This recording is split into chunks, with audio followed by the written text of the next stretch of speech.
Hello everyone. In this video we'll solve the CTET question paper of January 2021. This is paper 2. We'll solve the CDP portion. Since CDP portion is same for both paper 1 and paper 2, so anyone can watch this to have an idea of how CTET questions come. So let us check the questions. During the period of childhood, development is what? Slow and cannot be measured. It is not slow, it is very fast.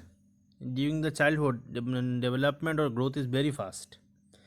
It is multi-layered and complex. Yes, you can say it is multi-layered and complex because very complex type of development occurs in childhood. Consists only of quantitative, no. It is disorderly and disjointed, no. It is very much ordered type of development. So multi-layered and complex because lots of layering, lots of types of dimensions of development occurs in childhood. And then zone of proximal development is what? The area between child's current level of independent performance and the level of performance that the child could achieve with the help of adults and more skilled peers. So straightforwardly option is this, because we have studied in social constructivism of Vygotsky that zone of proximal development is that gap between a child's current ability and future ability, future potential abilities that he can achieve with the help of some MKOs. We have studied that, so no need to look at other options. This option is most appropriate, most correct option. Then question number 3, according to Joe Piaget, children in formal operational stage, remember formal operational stage was the fourth stage, last stage, are what? Are capable of hypothetical deductive reasoning. Very much straightforward this option as well. Hypothetical deductive thinking occurs in formal operational stage. Still, let us check the other options. Are bound by centration and irreversibility of thought. Centration and irreversibility occurs in second stage. Pre-operational. Cannot conserve, classify, seriate, this type of things in pre-operational stage. Begin and engage in make believe and symbolic play, no. The correct option is hypothetical. Since hypothetical deductive reasoning is given straight away, so this is the formal operational. This is the characteristics of last stage, fourth stage. We all know that. Very much straightforward this answer is. Then let us check the question number 4. At which stage of Lawrence Kohlberg's theory of moral development do individuals believe that actively maintaining the current social system ensures positive human relationship and societal order? So, actually, this line, current social system ensures positive human relationship and social order, this line itself saying that it is the social order maintaining orientation. Fourth stage, fourth stage, or we can say second sub stage of conventional morality, which was social order orientation.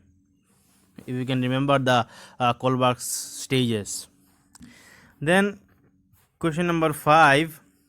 Which of the following is correctly matched pair of type of intelligence and end state performance possibilities as per Howard Gardner's theory of multiple intelligence? So Howard Gardner, we all know multiple intelligence.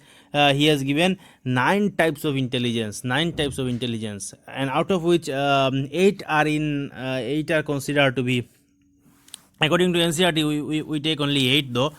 But let us check which is the most correct option. Spatial means those engineering type of things, visual things. Spatial, no. Therapist, no. Wrong.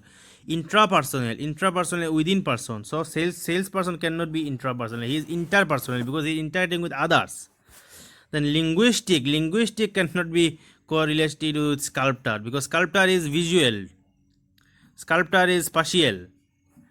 Bodily, kinesthetic and athletic. This is the most appropriate option, correct option. Bodily kinesthetic means athleticism.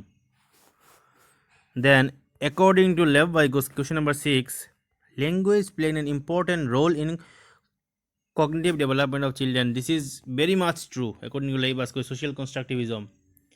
Main function in the constructivism process or cognitive development, here it says cognitive development or we can say the development of child, the main role is played by the language. This is said by Lev Vygotsky.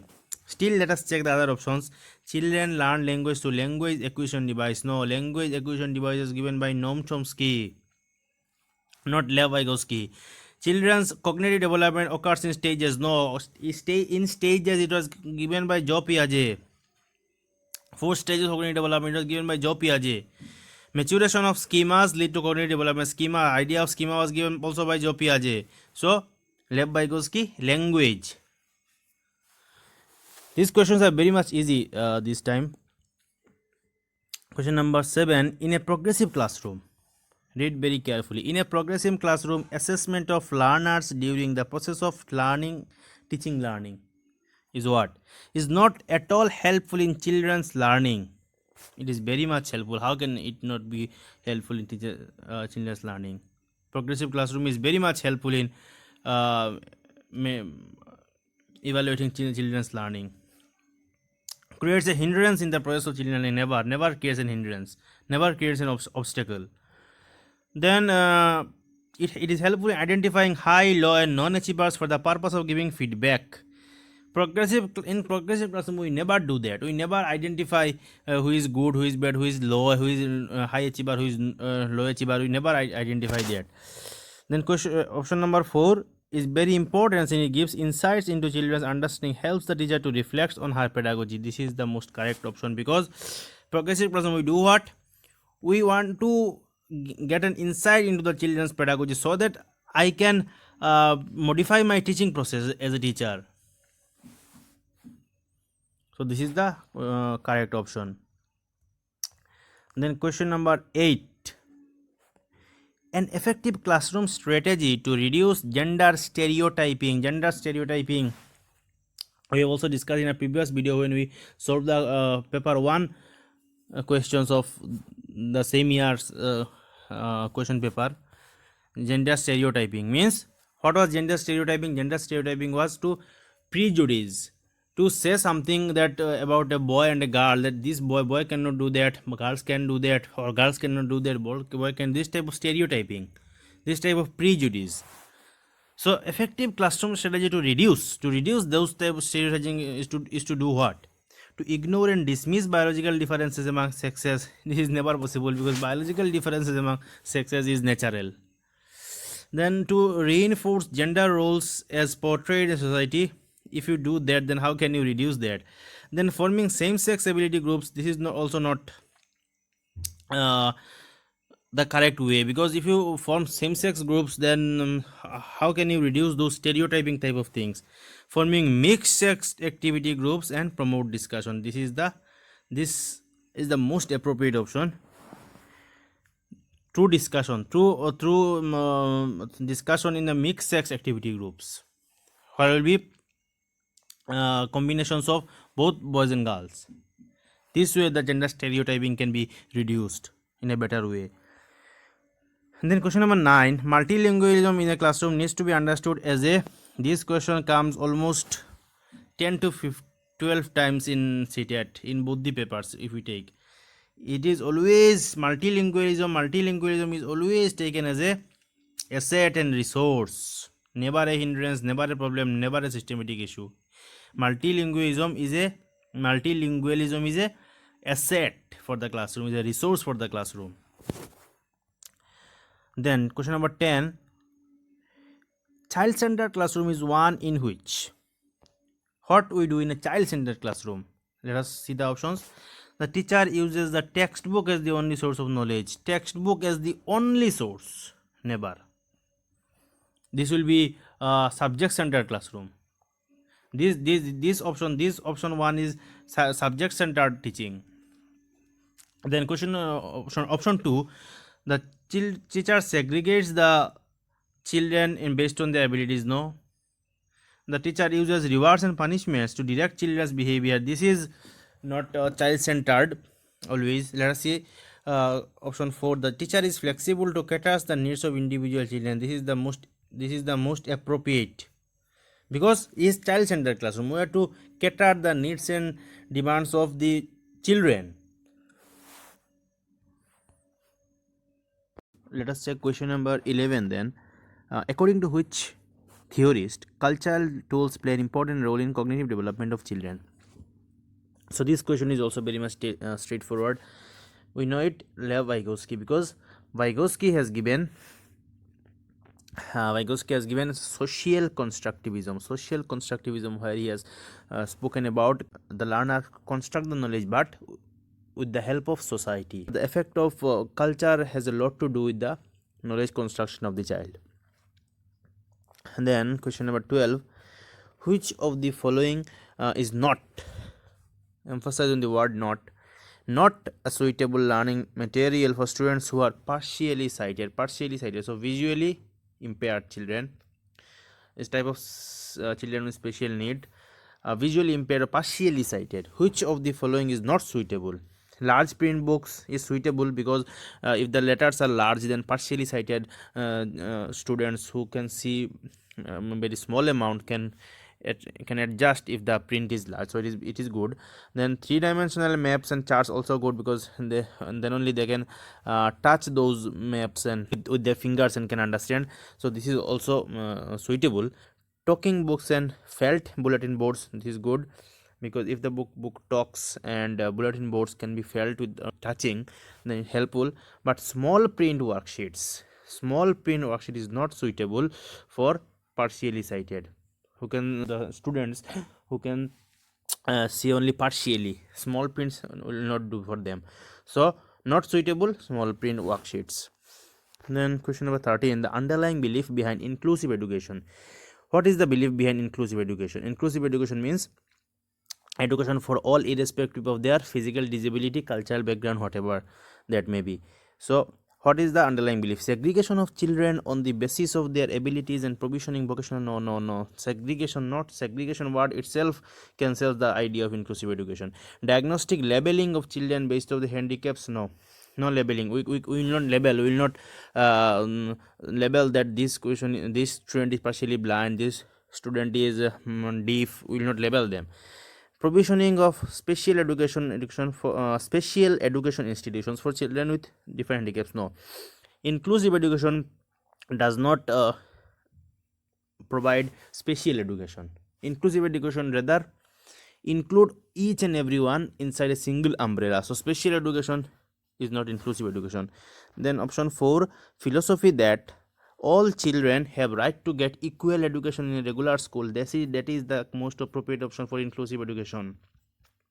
All children should come under a single shade.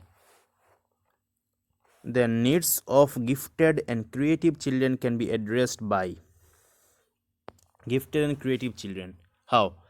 Giving challenging tasks and activities to prevent boredom. Yes, because gifted children always goes ahead of the normal classroom average students, so they should be provided with challenging tasks, because they feel bored inside the class. This is the most correct option. But let us check the other options. Giving questions that require convergent thinking, no. Convergent thinking means thinking that that is centered toward a single point. Convergent thinking means specific thinking, opposite to divergent thinking. This is not the correct option. Providing specific instruction to solve problems, no. Administrating memory based tests, these are not the most appropriate. Is giving challenging tasks.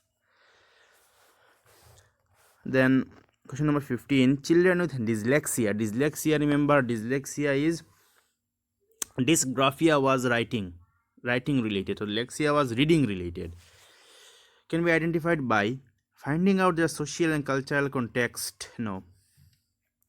Dyslexia is related to writing, so social and cultural context has nothing to play here.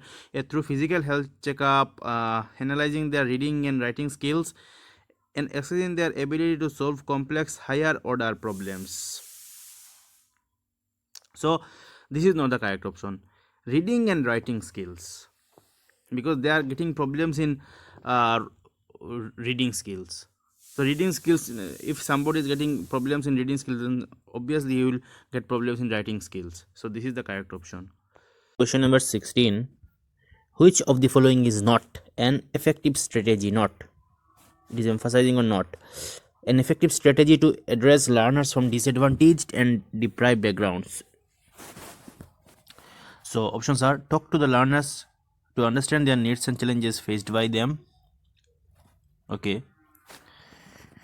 Asking the learners to enroll for tuition outside of school so that the teacher does not have to pay much attention to them. This is very much wrong thing to do. You can do this. You can talk to them and ask them where they are facing problems and where they are facing challenges. You can surely talk to them, but you can't ask them to take tuitions. Then other options are: motivate the students to set moderately challenging goals and provide appropriate instructional support. You can also do that, as they are disadvantaged and backward, so their level of achievement should be moderate, not high. So you can ask them to set a moderate target and try to achieve that first. You can do that, and form collaborative groups. Yes, forming collaborative group is also a nice thing to do, but this you can't do. Asking the learners to enroll for tuition outside the school, so this is the option that you can't do this thing. Then question number 17: physical and emotional health of children dash their learning. What is physical and emotional health do? Does not have any influence. It is surely have some influence. So this get cancelled. Plays an important role. Okay, is not related to. No, it is related to. Has an insignificant role. It has some significant role. So it plays important role. This option 2 is the correct option. And then to provide meaningful learning in the classroom, a teacher should. To provide meaningful learning, a teacher should do what? Help students to regulate their own emotions and motivation. Okay, he can do that. You can definitely do that. Then categorize and label students according to their performance and make ability grouping. This sort of thing the teacher should not do. Labeling the students and make groups on the basis of their abilities. This the teacher should not do. Promote dialogue and discussion among children to build multiple perspectives. This can be done. Then ignore diversity in the classroom and follow standard methods of instruction. He can't ignore diversity. So diversity should be taken into account. So I think option 1 and 3 are the correct option. So our most appropriate option is that option containing 1 and 3, that is this one. Then question number 19: learning is a dash and a dash process. What is learning? Complex and active, simple and linear, simple and individual, complex and passive. So look, learning is a complex process, and also this is active process. So option 1 is the correct option. Then the teacher should dash the social, cultural, religious and linguistic diversity in her classroom to facilitate meaningful learning. What he should do to this sort of things: social, cultural, religious and linguistic diversity that is present inside the classroom. What the teacher should do with this? Should he dismiss this? Should he ignore this?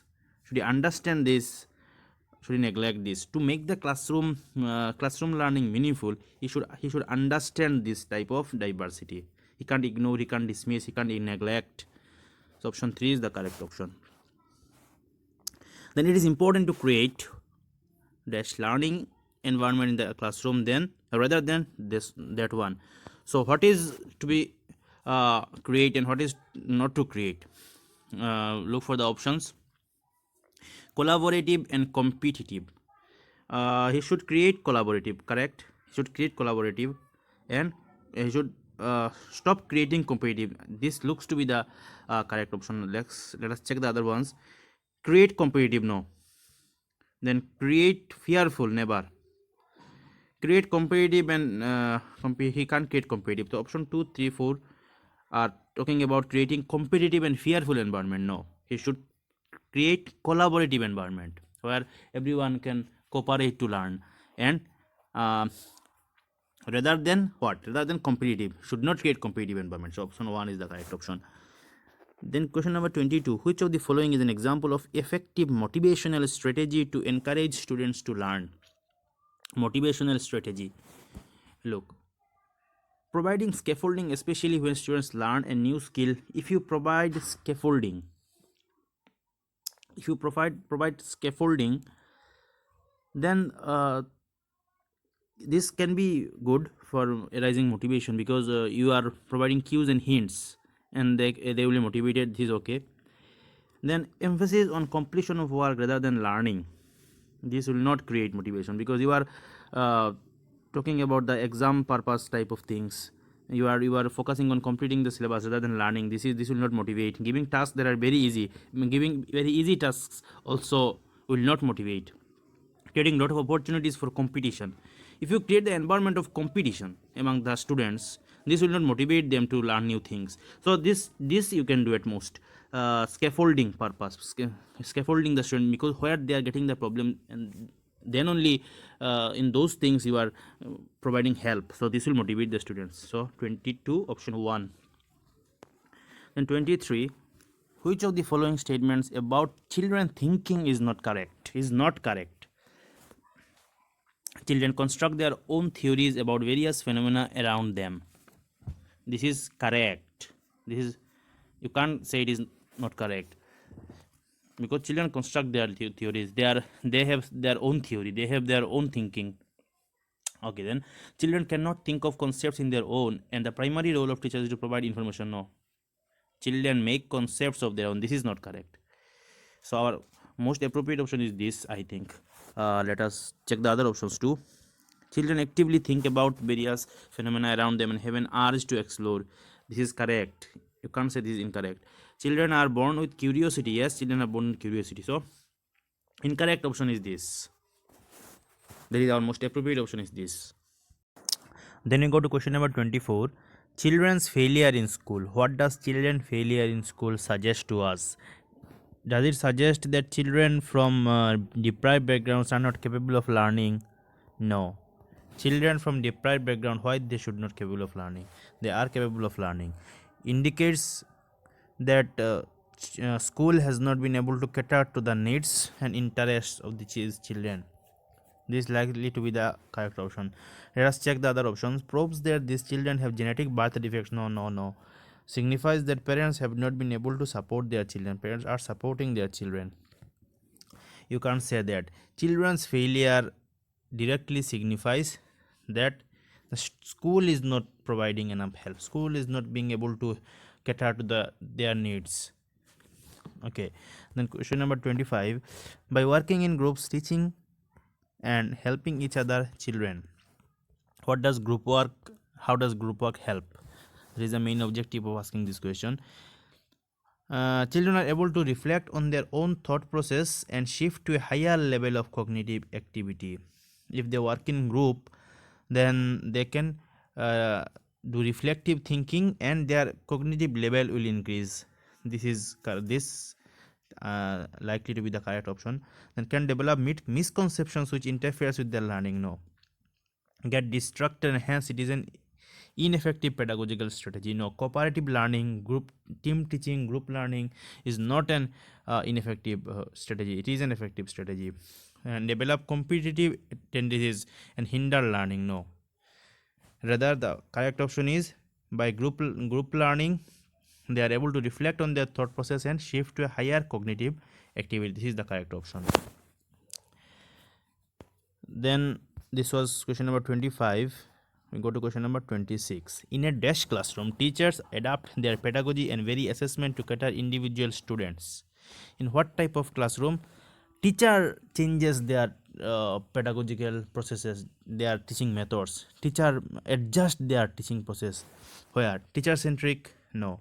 Teacher centric, teacher does not change their teaching strategy according to the needs of the students. Textbook centric? No. And behavioristic also not correct option. The correct option is progressive. In progressive classroom, in practical classroom, in pragmatic classroom, teacher do this thing, adapt their strategy according to the students. Then question number 27. Which of the following statements about development is correct? There is a lot of cultural diversity in the development of children. Yes, There may be some cultural diversity. There is some cultural diversity. This is correct. Then children across the world follow the same sequence. No. Exact time of development, never. This is very much depends on environment. Across the world, development is not same. Development occurs in a neat, orderly set of stages predetermined by genetic factors. No, the stages of development does not are not determined by genetic factors only. Development is simple and unidimensional. Development is not simple, and it has lots of dimensions. So correct option is there is a lot of cultural diversity in the development of children. Then 28, which of the following is a major hallmark of the period of middle childhood? Remember, middle childhood, we can say early childhood, ending stage of early childhood, that is 6 to 12 years. Not 6 to 12, it is 2 to 6 years. 2 to 6 years. So what can be the major hallmark? Emergence of make believe play. Okay, development of logical thought is a concrete in nature. Yes, this is the correct option. Then rapid development of motor skills. No, motor skills and physical growth not that much rapid in that stage. Development of scientific reasoning comes very much later. So development of logical thought in concrete in nature. This is the characteristic of middle childhood. Then 29, school dash socialization of children. What type of role school play in the socialization of children? Does not play any role. No, it does play. Plays very little role. No, play very significant role. Is a primary agency. It is not primary, it is secondary. Yes, this is the correct option. Secondary agency of socialization. Then question number 30 and the last question. Question number 30, which of the following theorists propose that children thinking is quantitatively different from the adults? This is given by, we all know, Jean Piaget. So with this we have come to an end to this question paper 2021 January paper 2 CDP portion.